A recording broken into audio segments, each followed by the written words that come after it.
The Perfect Weapon is a canon short novella that is a whopping 60 pages and was included as part of Alan Dean Foster's Force Awakens novelization, written by Delilah S. Dawson, who has worked as an author for hire a few times during the Disney Star Wars era.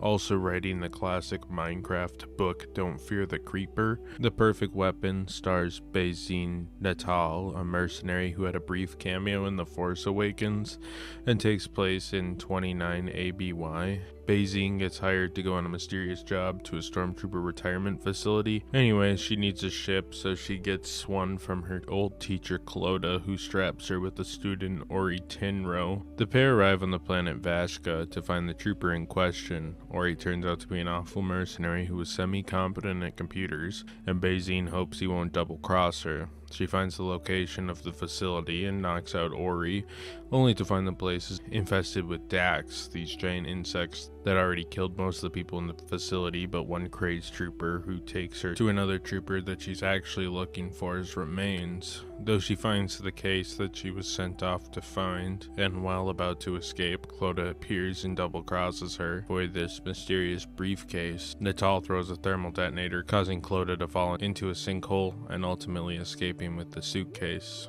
The main character of this book is Bazine Natal, who is just kind of an interesting looking background character from Star Wars The Force Awakens. Here she's an untrusting and untrustworthy covert entity for hire. She was burned badly on her first solo spy mission, and otherwise she just wants to get paid to do a job.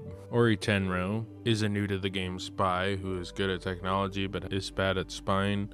Sort of like Q from James Bond is kind of the vibe he gives off. Clodagh was Bazine's teacher, who turns out to be using her to track the mysterious case she's hunting down. He straps Bazine with Ori solely because he figured that Ori's dead weight would slow her down and make her easier to follow. This book definitely feels like James Bond if it was set in the underworld of Star Wars, for better or for worse.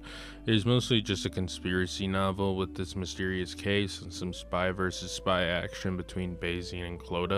Its very brief runtime also makes it snappy, and it has some fun fight scenes cooked in that are exciting to listen to. One of the most interesting parts of the novella is when she meets the old stormtrooper veteran of Endor. I like that kind of cohesion they cooked into the narrative, though honestly, what else is one able to say about this novel? It's decently written, decently described, and I guess sets up the world of the sequel trilogy to an extent, though I feel like this additional context doesn't really take us very far. This easily could have been an original trilogy-based novel if it was a retired Republic soldier. The era is kind of inconsequential, and like Bazine herself, the book doesn't really lead to anywhere in the macro world of Star Wars.